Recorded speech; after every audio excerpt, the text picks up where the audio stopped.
Today, our respected Viray sir is going to take a session on how to score full marks in Indian economic development. Actually, it is a big area, and we know that Indian economic development, it is not easy to teach. Theoretical part may be easy, but Indian economic development, it is not so easy to teach the children, and there is possibility for losing the marks also. We have to generate interest in the minds of the children. Now we will take this session together, myself and Viray sir. First part sir will take on chapters Indian economy up to 1990 and economic reforms, and the last unit development experience of India comparison with China and Pakistan.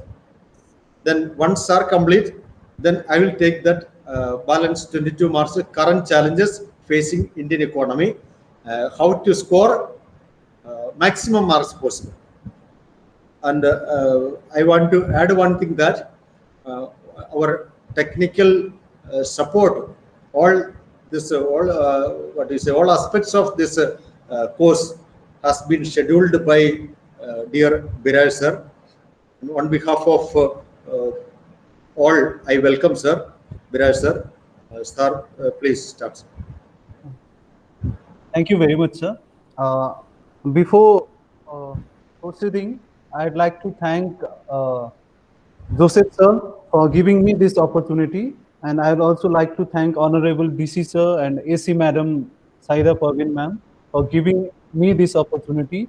Actually, when Joseph sir messaged me, I was confused at that time. Actually, I said yes to him, but actually, hello, am I audible to all? Am I audible to all? Yes, sir. Yes, sir. Yes, sir. Oh, okay, sir. Okay, sir. Actually, I was a bit confused because it's been only 3 years that I have joined Kendriya Vidyalaya Sangathan, and I have been introduced to CBSE pattern of examinations and all.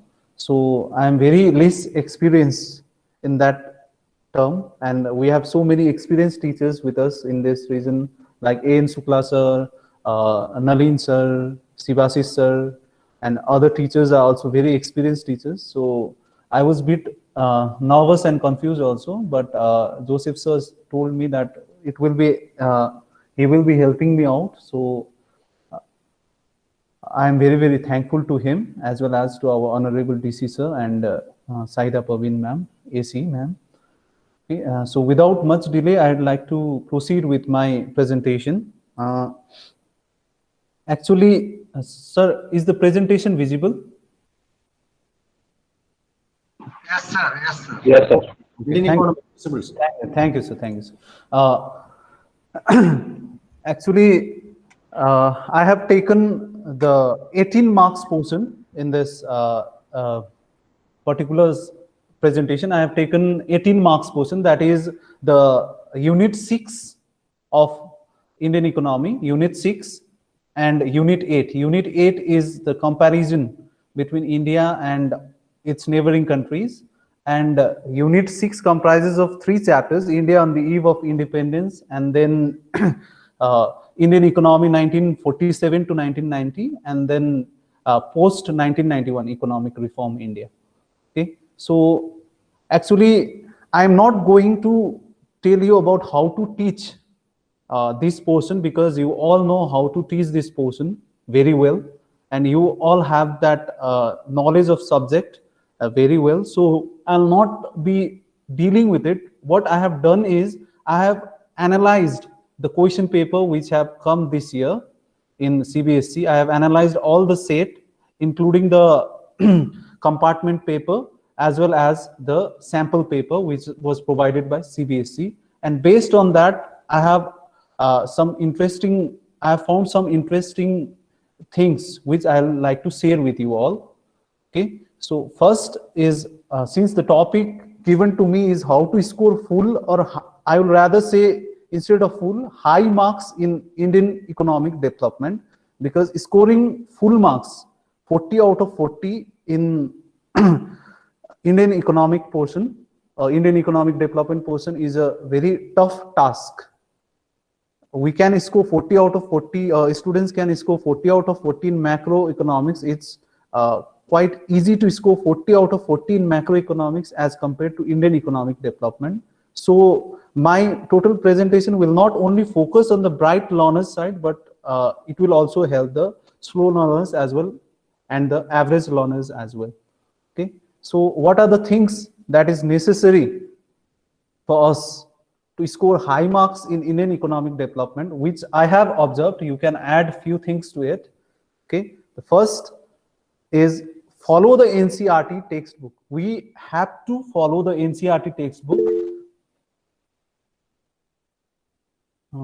We have to follow the NCERT textbook mainly and take help of reference book whenever required. I would suggest we can use reference book for note making, because in most of the reference book, the notes or the topic are arranged in such a way that we get a ready-made notes from it. But our main book should be NCERT textbook as far as Indian economic development is concerned. Okay, improvement. I hope all the in all the Vidyalayas, the students will be writing in English. If there is any school in which Hindi medium students are there, then here it will be Hindi in place of English. Okay, improvement in English is a must for the students to understand and interpret the questions. So most of the times, which I have realized over here in my very short span of career, I have realized that students struggle to understand the question properly. And since they struggle to understand the question properly, they are not able to answer according to the question. And the problem lies more in Indian economic development, because here many related questions may be given in the CBSE board exam. So students have to improve English, and we can make a habit of delivering our lecture in English, or may ask students to read English newspaper daily, follow the English news daily, so that they can improve their vocabulary and they can understand the question properly and interpret their answers properly in English. Or if it is someone is writing in Hindi, it applies the same in Hindi also, because I have seen here in my school that students are not so expressive in both the languages. They cannot express themselves when it comes to writing. They can't express themselves in Hindi also, and they cannot express themselves in English also. So it is not only the problem with English language, the problem lies there with Hindi also, because when the answer writing comes, when the question comes in the exam, we know that the Hindi term of economics, the economic terms in Hindi are more difficult than in English. So those students who are writing in Hindi also, they also have to improve their language vocabulary.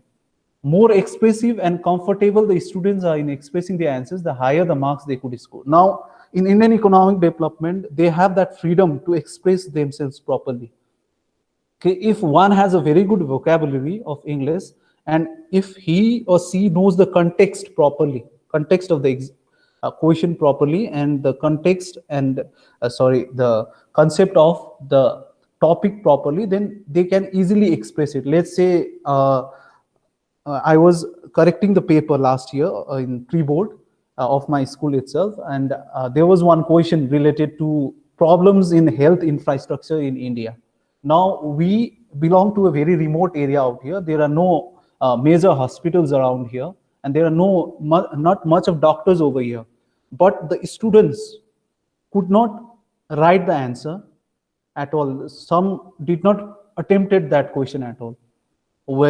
However, they could have done this, that they could have related it with their own situation over here in local areas, and they could have interpreted it in the answer. Though the data would not have been there, but their answer would have been correct. But not relate it with their real life situation. So that is the problem in as far as Indian economic development is concerned. So students, if they have more comfort in expressing themselves, irrespective of the language, then they can answer most of the questions, let's say related to poverty, related to health infrastructure, related to employment. They can write 3-4 points on their own, which may not match with the book, but which are correct answers.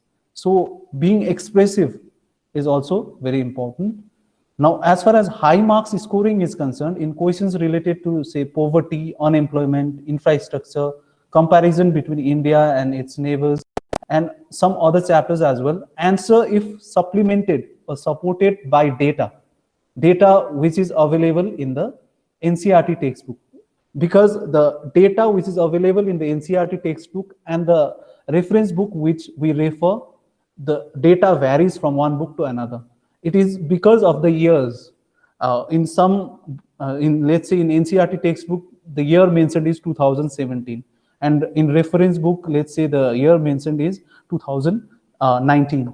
So students get confused. So in order to lessen their confusion, what we can do is we can do one thing, that for data, let the students follow the data of NCERT textbook. Even if the data is a bit old, let them at least memorize some data from the NCERT textbook. So it will be helpful for them while writing answers. Let's say if I lamely say that unemployment has increased in India. Okay, unemployment has increased in India from 1980 to 2019. Now, if I don't support it with particular data, then my answer will not be complete. So if the students can supplement their answers with data, then I think the answer will be more complete, and the examiner will also be impressed to give full marks on the answers attempted. Data must be mentioned along with the year, because most of the times what happens is a student do remember the data, but they forget to mention the year. So data and year should come along with each other. Okay, exercises given at the end of each chapter. Now this is very, very important. In all the 10 chapters of NCERT textbook, you will find exercises given at the end of the chapter. Make the student practice it multiple times. Let them read it, learn it, and then make them write many times, so that when they see the same question in the question paper, they will be able to write the answers properly. And for the solution of NCERT textbook, we can use a reference book, or for that here in the next point I have mentioned, prepare the answers as according to the marking schemes of CBSE board. Let us analyze the marking scheme of this year, because from this year only Indian economic development has been included in the class 12 syllabus. So we don't have much question papers to search, we don't have much marking scheme to search, but what we can do is, let us see the marking scheme of all the question sets which have come this year. Question sets are available in CBSE's website, so we can download it from there, and let us see the marking schemes, how the answers are to be written. I have checked the CBSE website. The toppers answer sheet is not yet uploaded there, so it would have been very helpful for us to see the toppers answer script also. Here, if we make students to learn the answer from CBSE marking scheme, then in future days, if the same question comes, then if they write the same answer as given in the marking scheme, then there is very less chance of losing any marks at all. Okay, so I suggest you all to please refer to the marking scheme and make the students write the answer according to the marking scheme. So it will be very helpful for them to answer the question. Next, in this slide, I have tried to analyze the changes in syllabus. Here, 2019 syllabus I have taken in the first column, and second column 2020-21 and 2020-21 revised. In 2020-21 and revised one, there is no changes at all, because no topic has been deducted from this portion, from these 4 chapters, or these 2 units, unit 6 and unit 8. But if we compare it with 2019 and 20, then I have marked some underline some points here. In Indian economy 1950 to 90, Indian economic system, the term Indian economic system has been added. So we may get the question like, how is Indian economy a mixed economy? Explain. Or what type of economy is Indian economy? And that type of question might come, like capitalist system, socialist system, mixed economy. That particular topic was there in the syllabus earlier, but it was not mentioned separately. But now this year we see that this is mentioned specifically over here, Indian economic system and common goals of 5-year plans. Okay. After that, in previous years syllabus, we see that institutional aspects and new agricultural strategy, etc. was there. Etc. means anything related to agriculture may have been included over here. But this year, the syllabus is very specific. Institutional aspects and new agricultural strategy. Problems and policies of agriculture related to institutional aspects and new agricultural strategy. That is Green Revolution. Okay. And then here, if you see industrial licensing, etc. So here also the specific point was not given, but this year it is very, very specific. That is IPR 1956.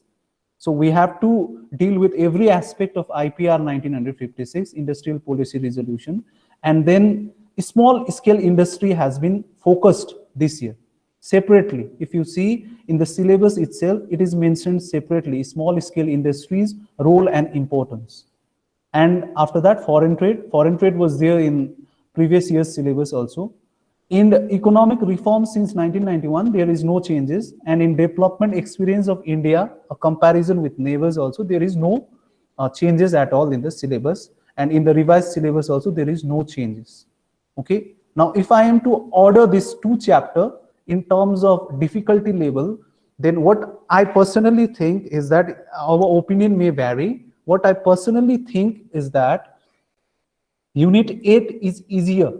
Unit 8 is easier to the students, okay, because it is only 1 chapter, and if they learn that 1 chapter very, very properly, then they will definitely score 6 out of 6 from that chapter. There is no much of burden. As far as Indian economic development portion is concerned, we see that Unit 6 comprises of 3 chapters or 3 topics, and 3 chapters is of 12 marks. Okay, and then there is 6 chapters, which gives you 22 marks. But here, if you are focusing in 1 chapter very properly, then what you can do is you can score 6 out of 6. So in terms of difficulty, we can, if we are to arrange it in the order of difficulty level, then Unit 8 is much easier to score.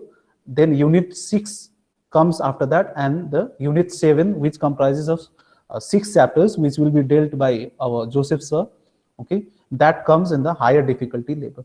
Now here I have analyzed the question paper of this year and all the sets I have analyzed. So here you will see that this is related to the Unit 8. Unit 8, I am dealing with Unit 8 first, and then I'll go to Unit 6.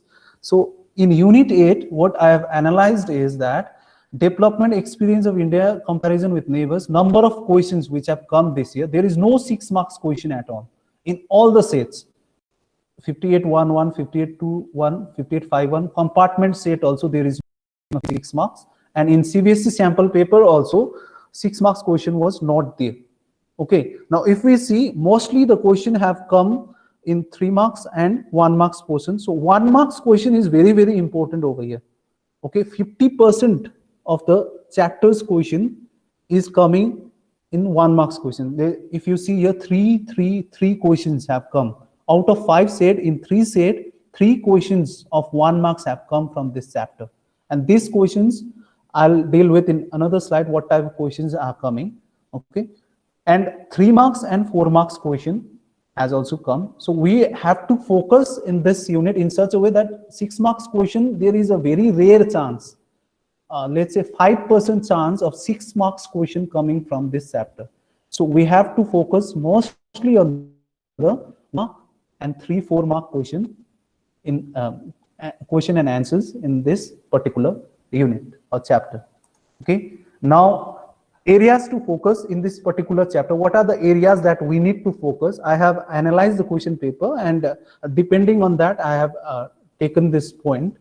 Stick to NCERT textbook, which I have already told you. Now, various economic groups and whether India is a member country or not, like SAARC, BRICS, full form of BRICS, SAARC, and then there is G20, G7, whether India is a member of those particular group or not. Okay, whether India is a member of those particular group or not, only that much we have to mention to a student, because I have seen some questions over here in which the question was given whether India is a member of, India is not a member of which of the following group of countries. Okay, so 4 options are there, you have to choose one. So if you just name few this economic groups, and if you mention that India is a member or not, it will work in this chapter. All important years with its chronology. Years are very important in this chapter, because one particular question, 1 mark question will definitely come regarding the year. There are so many years in this. Let's say independence, year of independence, Pakistan, India, China. Okay, the year of first 5-year plan initiated, India, Pakistan, China. Then in case of China itself, we see that there are 3-4 dates.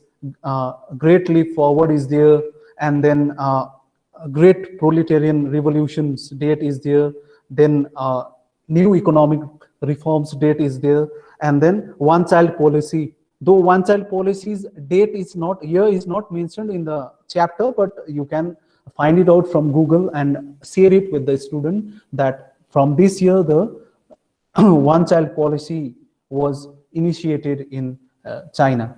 Okay, next, focus on exercise. Again, I assure you that if you go through the set of question papers which have come this year, you will be totally amazed that all the questions, almost 98% questions, have come from the NCERT textbook, and it is from the exercise section only. Okay, we have been wandering for Indian economics in various reference books. We have been searching for the latest data and all while teaching it, because we were all novice, since it was for the first time being introduced in class 12. So we were all novice regarding what type of question will come. But if we focus more on NCERT textbook exercises, then the student will benefit the most.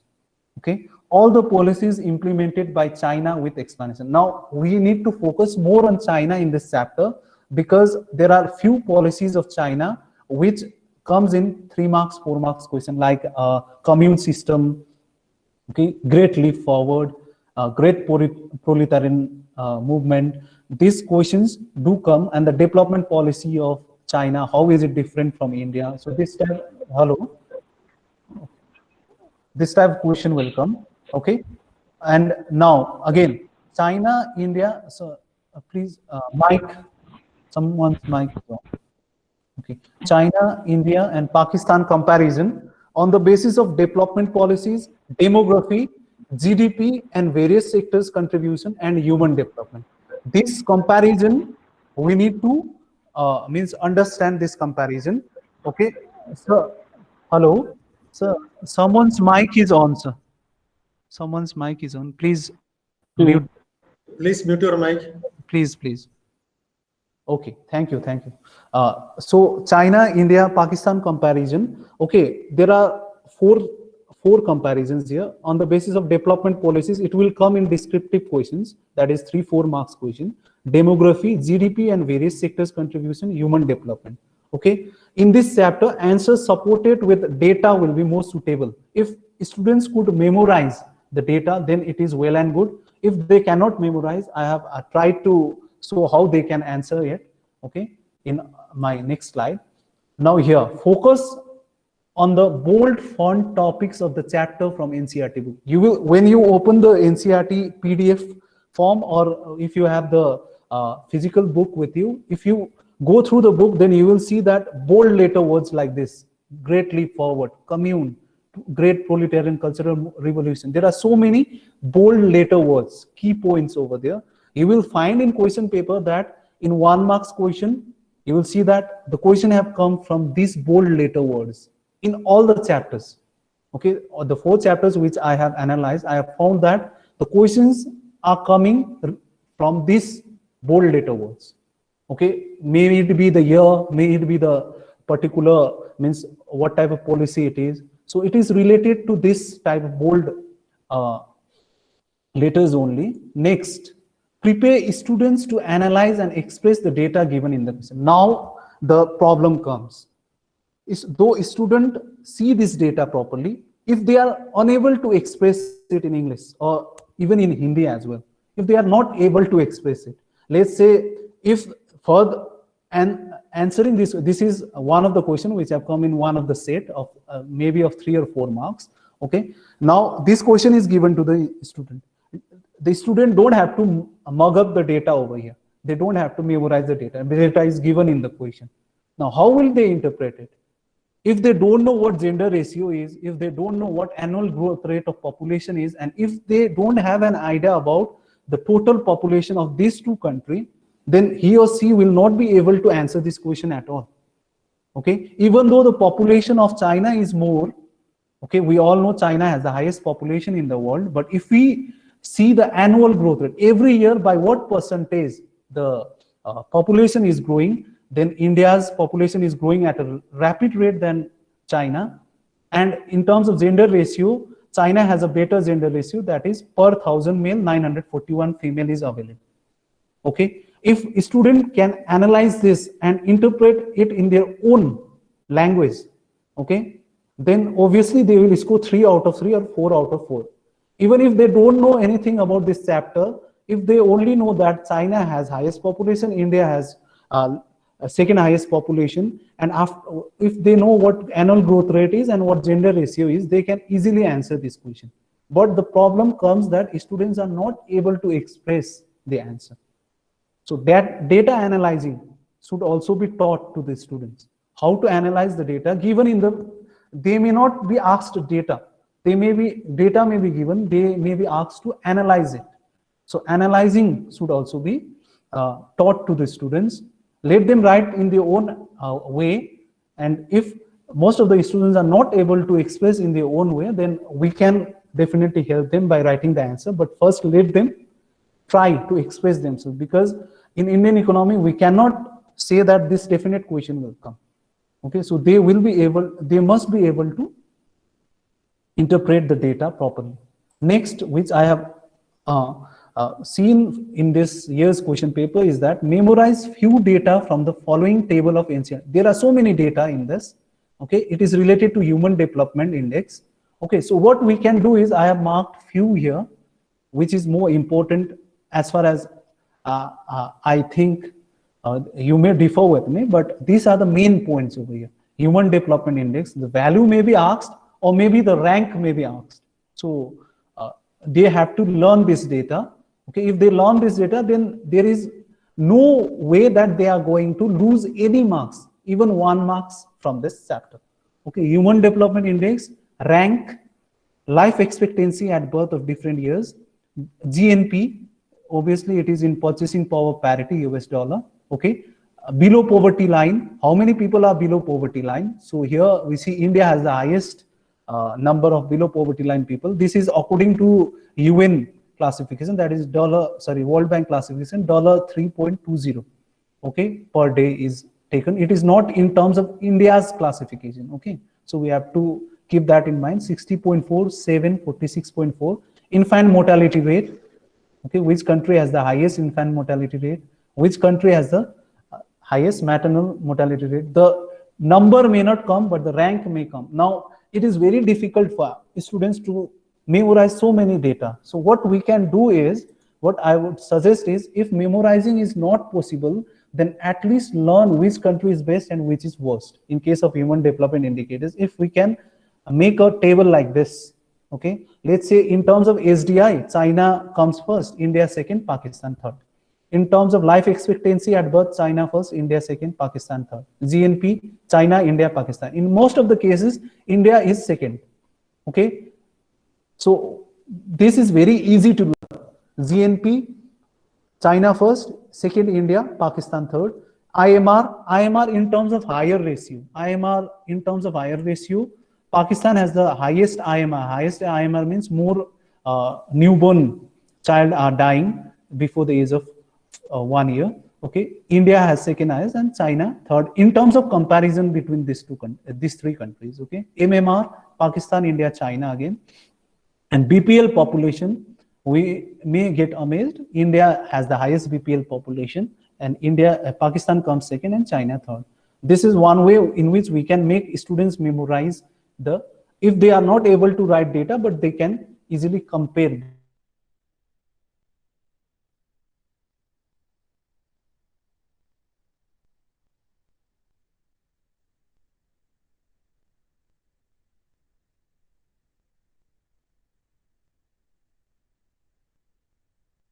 Oh.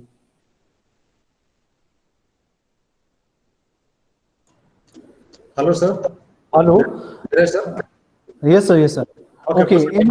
Am I audible? Actually, for a slight second, the net was disconnected. I hope the presentation is visible to all. Okay, sir. Okay, sir. Continue, sir. Okay. In case of employment also, we see that primary sector, India has the highest share. Pakistan second, China third. Secondary sector, China, India, Pakistan. Tertiary sector, China, Pakistan, India. This will also help them if they can't memorize the data, they can make the table like this and learn it in terms of order. Okay, and here the last one, that is demographic indicators.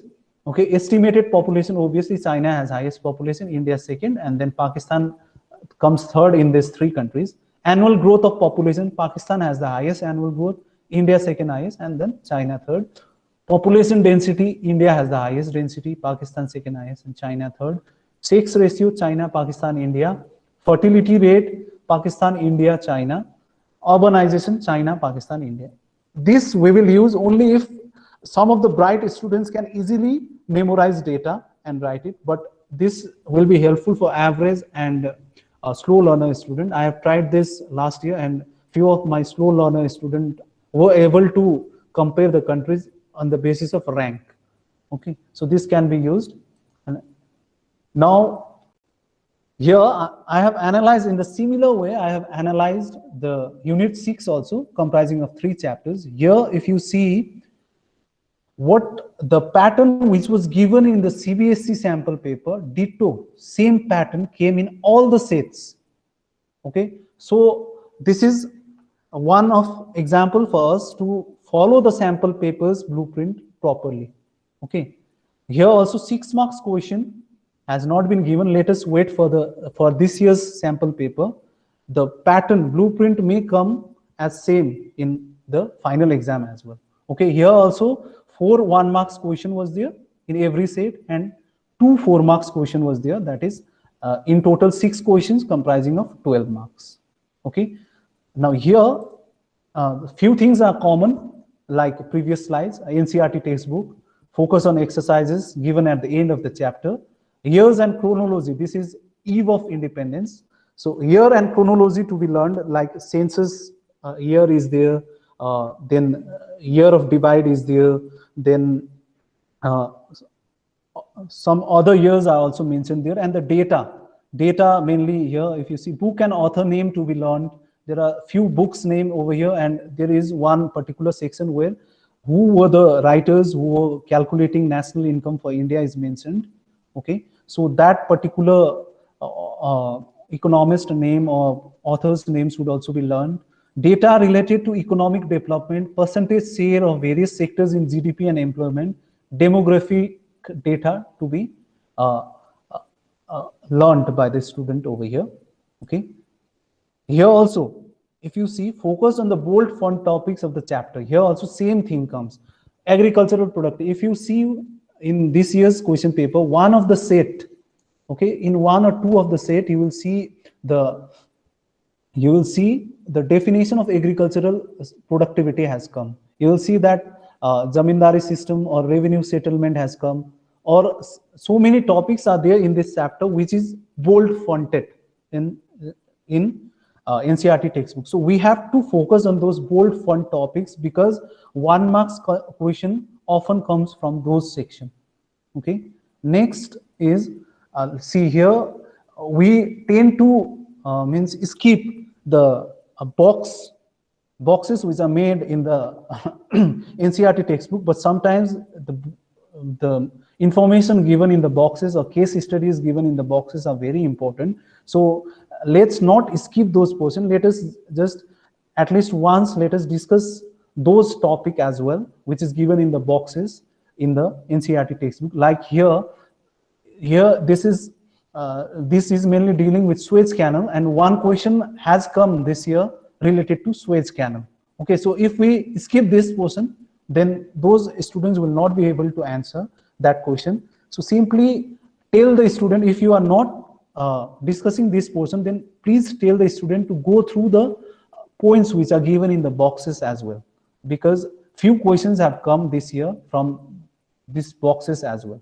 Okay, here you will see year is there. Okay, Suez Canal, sea name is there. So anything can come from this portion. This year only Suez Canal has come, but you can see in which year Suez Canal was opened. Okay, across which sea is it made. So that may come. So boxes should be taken care of properly.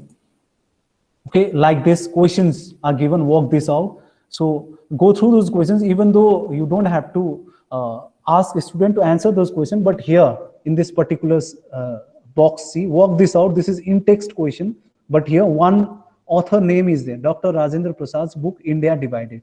So who wrote India Divided? The question may come. So who wrote India Divided? If they have skipped this, then they will not be able to understand answer that question. Ramesh Chandra Dutt's Economic History of India, B.H. Baden-Powell's The Land Systems of British India. So here, if they can, if they go through once or twice through these boxes, then what they can do is they don't have to memorize. It will come automatically to them. Okay.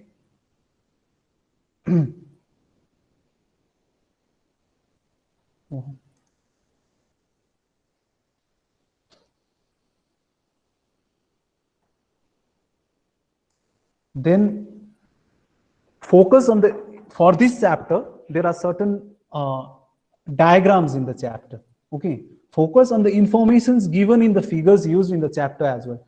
Now railways is given, but in NCERT textbook, when the railway was opened up in India, that is not mentioned. But here in this particular picture, you will see that the detail is given. First railway bridge linking Bombay with Thane, 1854. So the question may be asked, when was the first railway run in India? Okay, so when did the first railway operated in India? 1854. Okay, here Tata Airlines, a division of Tata and Sons, was established in 1930. The question related to this may come. So in a diagram also, if some informations are given in the diagram, let the students learn those information. Okay, not all the diagrams, but some diagrams have importance. Okay, next, areas to focus in Indian economy 1950 to 90. Here NCERT textbook to be followed, same thing, exercises. Now focus on common goals of 5-year plans. This year's question, if you see in different states, the questions related to common goals have come. Growth, okay, equity, self-reliance, modernization. This particular goal has come for 3 marks or 4 marks. So goals of common goals of 5-year plans, we need to focus on that. And if possible, let us give our student a brief note of say 4 or 5 lines. Okay, a precise note to them so that they can learn from that and they can easily express that. Okay, years and chronology to be learned here also, since few years are there, like IPR 1956. Now here what I have seen is, though IPR 1956 is there only in the syllabus, but they do ask when was the first IPR implemented. Okay, so first IPR 1948 it is. So that you don't have to go into detail of first IPR. What you can do is just let them know the year. Okay, and focus more on IPR 1956. Classification of industries, 3 classifications are there, schedule A, B, C, or we can, you all know about that. So what were the achievements of IPR and what were the shortcomings, if any? Okay, now this year there is here also in this chapter also we have to focus on bold font topics like land ceiling, marketed surface. These both questions have come this year. Okay, You will find some more bold fonted topics in your chapter. So please focus on those bold font topics. Okay. Next, here focus on the informations given in the boxes. Here prices as signal. So one question may be framed out of this: how price operates as a signal to the producer. Please explain. So for that, what they can do is they can refer to this particular box. If they have gone through this box, they will be easily able to express it. Here there is a debate of subsidies as well over here. So don't leave the boxes. Okay. Even if you are skipping it, ask a student to go through those boxes, at least read 4 or 5 times, then some particular points may remain in their mind and they can easily write when they see those type of question in the board exam. Okay. Next, this year itself, small scale industries has been focused this year. Okay. I have shown already in the syllabus portion that small scale industry has been mentioned separately in this year's syllabus. So let us focus more on small scale industries this year. I have researched a bit about this, okay, before making this presentation. So what I have found is our NCERT textbook was published in the year 2004. Okay, so you will find a particular paragraph where it is mentioned that right now the category of classifying small scale industry is such that it is 1 crore investment in plant and machinery. It is written there. So it is related to 2004. Now, one confusion is over here. Since we are dealing with the economy between 1947 to 1990, okay, then should we be treating the data, current data over here? So this is one of the problem in this area. If the question comes, how do we categorize small scale industry, and if 4 options are given, okay, in 1950 it is very clear. If the date is mentioned, then a student will be very clear to answer it, like 5 lakh investment in fixed asset was the criteria for small scale industry. Okay, it has increased over the years. In various industrial policies, and in 2006, okay, 2006 MSMED, micro and small small and medium enterprises development report was published, and in that 2016, I think the it has been increased from 1 crore to 5 crore. Okay, and it is specifically related to investment in plant and machinery only. Okay, plant and machinery only. It is not related to any other investment. So plant and machinery, investment in plant and machinery is the criteria. Okay, and one more thing, till date, I have taken Atmanirbhar Bharat's definition also over here. Till now, what was happening is that investment in plant and machinery or equipment was taken as the criteria, and there were 2 classifications of granting the small scale industries category or micro category or medium category. There were 2 sections: manufacturing enterprises and services enterprises. Okay, now if we focus only on small scale, then we will see that in manufacturing it was 5 crore or less than 5 crore for a small scale industry, and in service sector it was service enterprises, it was 2 crore only. Okay, but what is going to happen in Atmanirbhar Bharat is that the question may come, okay, though this chapter is of before 91, but we never know that question may come how Atmanirbhar Bharat's definition of small scale industry is different from the definition of small scale industry in 1950. So we can relate it just based on this data only, just based on this table only. Okay, here what has happened now is manufacturing and services will not be treated separately. Okay, and one more thing has been added, that is not only investment but turnover will also be seen now. Okay, so small scale industry will be such industry which has investment of minimum 10 crore and which will have a turnover of a minimum 50 crore. Then only they will be categorized as small scale industry. Okay, this is just for the current affairs. Okay, next, now see this question. Let the students practice to answer a diagram based question also. In some chapters we will see that some diagrams are trying to say something. Okay, so here in this particular chapter here, after Green Revolution, who is interested in your offer? Okay, now we most of all know this. Okay, before the introduction of Green Revolution, India did not used to produce foods required sufficiently, food crops which were required for India's consumption sufficiently. So they used to India used to import wheat from USA, and USA had introduced PL 480, under which public law 480, under which they used to sell wheat to India, and 50% of wheat was free of cost, and 50% India had to pay in terms of Indian rupee. But later on, when there was when India and Pakistan went into war in the year 1965, after that, what happened was USA withdraw this PL 480 and forced India to pay the entire amount, okay, whatever wheat was being imported, entire amount, okay, and next they were asked to pay in terms of US dollar. That is the reason why we see that in the year 1966-67 there has been a huge jump. The Indian currency has been devalued.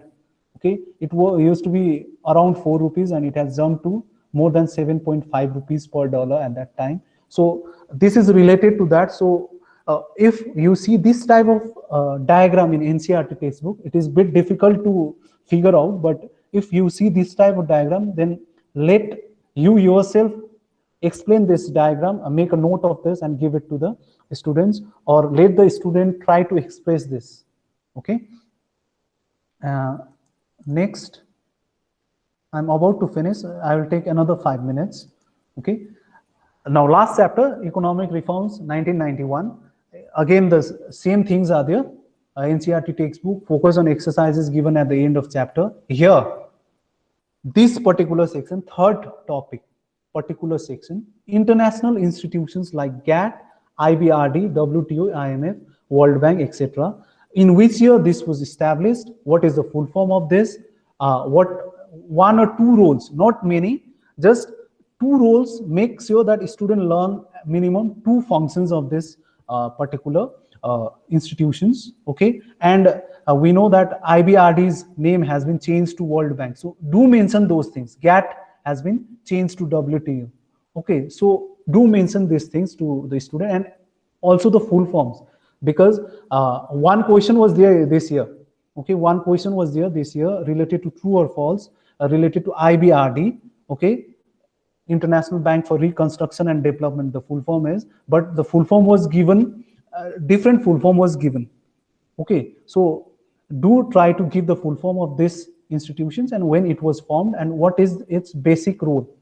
2-3 points only, not all the roles, just mention 2-3 roles, because it will come for 1 mark or 3 mark questions. So 3 roles you can mention to them.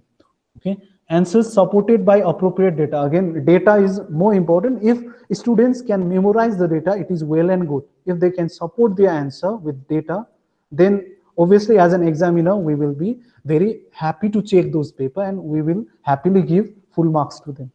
Data related to sectoral contribution in employment and GDP, whenever comparison is there, pre and post new economic reform, LPG policies, pre and post. Pre means like how much contribution in GDP was coming from primary, secondary, tertiary sector, how much contribution is coming after this new economic reforms. Okay, data related to FDI, FII, disinvestment, GDP growth. These are given in the NCERT textbook. You don't have to search here and there.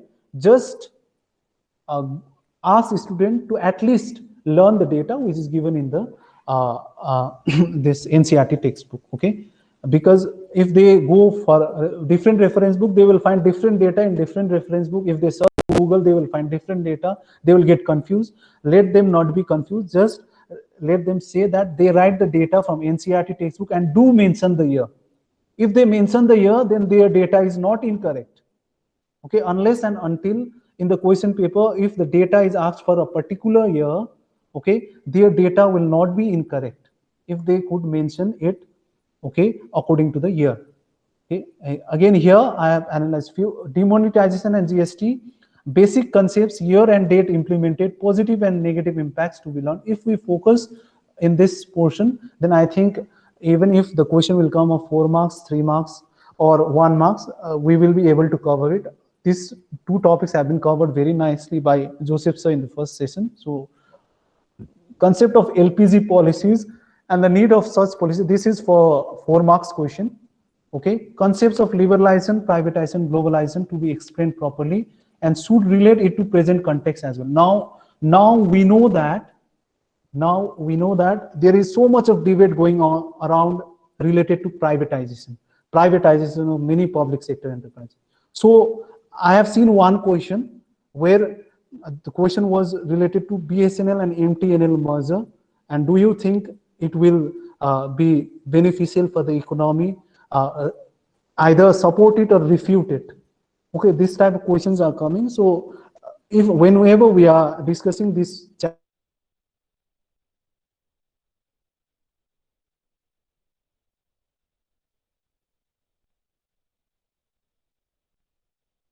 discuss the present scenario, also try to bring in the present scenario and try to gain their opinion as well. Let us organize a small debate between the students. Okay, even though we are taking classes online, we can arrange for let's say 2 students on favor and 2 students against it. So what it will enrich their knowledge and it will help them to express at least 5 examples. 5 examples are many, but 5 examples: Maharatna, Navratna, Miniratna, just the names. Okay, because sometimes 1 mark question might come, name 2 Maharatna companies or name 2 Navratna companies. So you just make a list of 5 companies and give it to the students. Okay, even if they forget, they will remember at least 2. Okay, pros and cons of privatization to be explained properly in the present context as well. Okay, so present context has to be taken because it is very easy now to explain privatization because so much of privatization is going on right now. So a student can easily relate it. Okay, so we have to focus on privatization portion because the question might come from this portion. Okay, and it will be totally on expressive basis. Next, again, see, bold fun topics.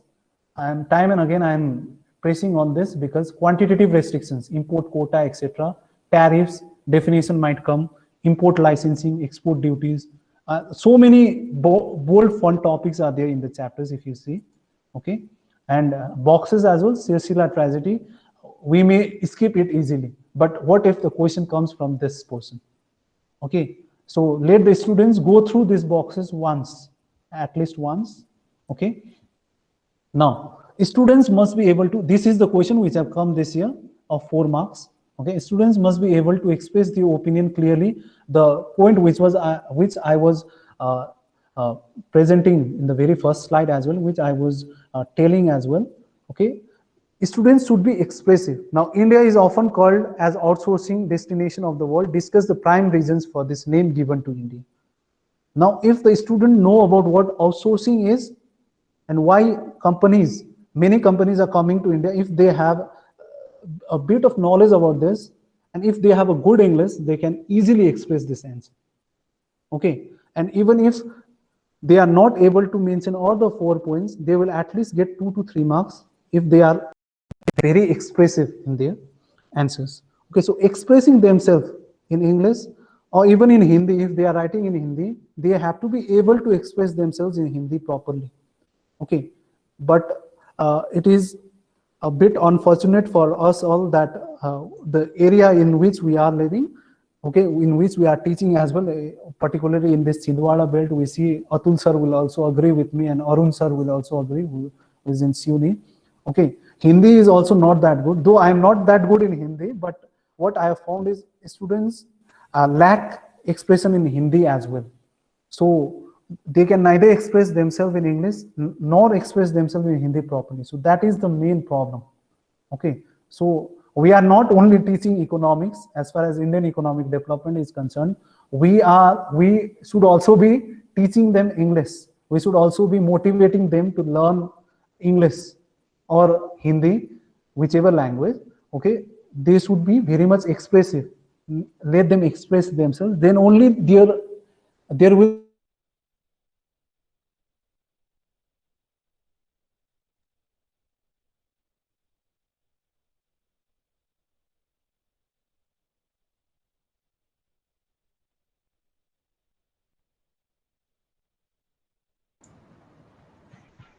Not able to hear, sir. Biraj sir? Biraj sir?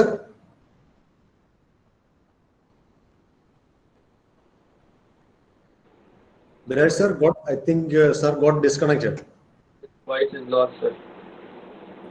that was the last slide, sir. Now, Okay, sir. Continue, sir. thank you very much. That was the last slide. Was this slide visible to all? Yes. This one? Yes, This it was, is.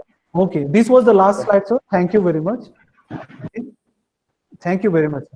Good This job. was, thank you. Thank you, sir. Thank you, sir. Thank you, sir. Thank you, sir. Thank you. पूछना चाहते तो पूछ लीजिए sir. Thank you, sir. Thank you. Thank you. Thank you, sir. Thank you, Biraj sir. Thank you, sir. Thank you. Thank You you very explained much, very sir. well for all the lessons. Yes, sir. Thank you. Thank you very much. Sir analyse शानदार प्रस्तुति विराज sir, बहुत अच्छा बताया बहुत बढ़िया विराज sir ने analyse किया है. बहुत Sorry. बढ़िया किया sir. Sorry to everyone. Sorry to everyone. I have taken a very long time. Sir बहुत नहीं बढ़िया नहीं सर, एकदम सही है, बहुत अच्छे से बताया, बहुत इंटरेस्टेड रहा सर सेशन आपका. Thank you. Yes, sir. बहुत बढ़िया. अच्छा रहा सर. Thank you sir. नारी सर बहुत अच्छा आपने एनालाइज किया सर. बहुत सर बहुत वैल्यू है हमारे लिए ये आपका एनालिसिस बहुत वैल्यू है. विराज सर आप शेयर कर दीजिएगा हम लोगों के ग्रुप में, बहुत हेल्प करेगा. जरूर जरूर सर जरूर. Okay, thank you sir. Hi everyone. Please mute your mic. Hello. Please mute your mic, everybody. All the participants and also our regional office officials, I express our sincere thanks to Sri Biraj Chetri sir. We can see that right from beginning to end, sir has analyzed each and every aspect of that units or chapters allotted to sir. Actually, we were supposed to take 50-50.